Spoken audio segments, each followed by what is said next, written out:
வணக்கம் நண்பர்களே. உங்களுடைய மாடி தோட்டத்தில் இருக்க செடிங்க எல்லாம் நல்லா பூ பூக்கணுன்னா அது எந்த செடியாகனா இருக்கலாம். மல்லிப்பூ அதிகம் பூக்கணும் அப்படின்னா இந்த திரவ உரத்தை மட்டும் நீங்கள் கொடுங்க. இந்த திரவ உரத்தை கொடுத்தோம் அப்படின்னாக்கா பூக்கள் மட்டும் இல்லை, காயும் நிறையா கிடைக்கும். ஒவ்வொருத்தரோட தோட்டத்துலேயும் கத்தாழை செடி கட்டாயம் இருக்கணும். ஏன்னா அதோடைய பயன்கள் நிறையா இருக்குது. நம்ம அதை பயன்படுத்திக்கலாம்.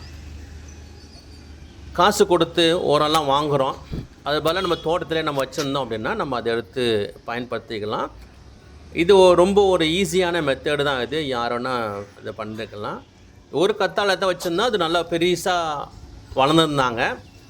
ஆனால் மழை வந்ததுக்கப்புறம் இந்த மழை தண்ணி பட்டது, காற்று கொஞ்சம் அதிகமாக இருந்தனால அந்த செடியை கொஞ்சம் சாஞ்சிட்டாங்க வெயிட்டுக்கு. அது நான் விட்டேன்னா இது அப்படியே அழுகி போயிடும். அதனால் அதை எடுத்து நான் திரவ உரத்துக்காக நான் அதை யூஸ் பண்ணிக்கிறேன். நான் இந்த மாதிரி கட் பண்ணிக்கிங்க. இதை ஒரு சின்னதாக நம்ம கட் பண்ணிக்கலாம். நம்ம அது சைடில் இருக்க முள்ளெல்லாம் நம்ம எடுக்கணும்னு அவசியம் கிடையாது. ஏன்னா நம்ம கை வைக்க போகிறதில்ல, நல்லா குத்த போகிறது கிடையாது. இதெல்லாமே இந்த மாதிரி கட் பண்ணி எடுத்துகிட்டு நல்ல ஒரு பக்கெட்டில் நீங்கள் சின்னதாக கட் பண்ணி போட்டுட்டு தண்ணி பிடிச்சிருங்க. எனக்கு இது 10 லிட்டரு பக்கெட்டு. இதில் நான் எனக்கு தேவையான அளவுக்கு நான் போட்டிருக்கேன். எனக்கு செடி நிறையா இருக்குது. அதனால் எல்லா செடிக்கும் அந்த திரவ உரம் கொடுக்கணுன்றதுக்காக 10 லிட்டரு பக்கெட்டில் நான் தண்ணி ஃபுல்லாகவே பிடிக்கிறேன்.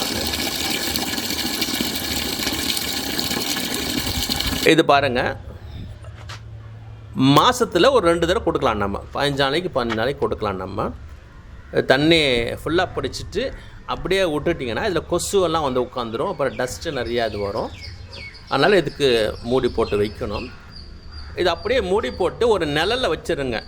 இதை டிஸ்டர்ப் பண்ண வேண்டாம். நம்ம அடிக்கடி திறந்து பார்க்க வேண்டாம், எதுவும் பண்ண வேண்டாம். 10 நாளைக்கு நம்ம அப்படியே வச்சிட்டோம் அப்படின்னா இதை பாருங்கள், நம்ம போட்ட பச்சை கலராக தான் இருந்தது அந்த இலைங்கள்லாம். இப்போ இப்படி கலரே எந்த அளவுக்கு அது மாறி இருக்கு பாருங்கள்.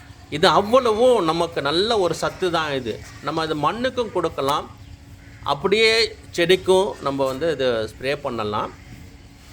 அப்படியே இது கொடுக்காதீங்க. இது கூட தண்ணி மிக்ஸ் பண்ணணும். நான் எப்பவுமே 1:2ன்னு சொல்லி தான் நான் கொடுக்குறேன். ஒருத்தரும் அவங்களுடைய விருப்பத்துக்கு ஏற்ற மாதிரி மாற்றிக்கிறாங்க.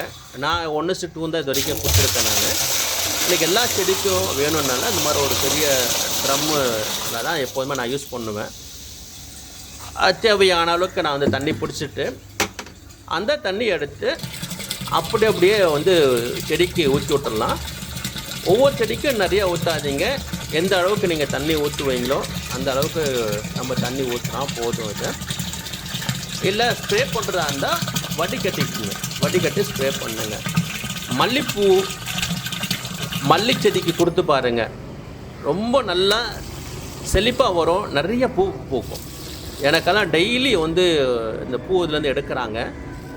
இலைங்கள்லாம் இவ்வளோ அழகாக இருக்குது பாருங்கள், நல்லா பச்சை பசியால் இருக்குது. இந்த மாதிரி எல்லா செடி கொடுங்க. குறிப்பாக பந்தல் செடிங்களுக்கு கொடுங்க. கொடி காய்கறி கொடுத்தீங்கன்னா ரொம்ப காய்ங்க நிறையா வரும், பூ நிற்கும். Okay, thank you viewers. மீண்டும் ஒரு வீடியோவில் நான் சந்திக்கிறேன். பாய்.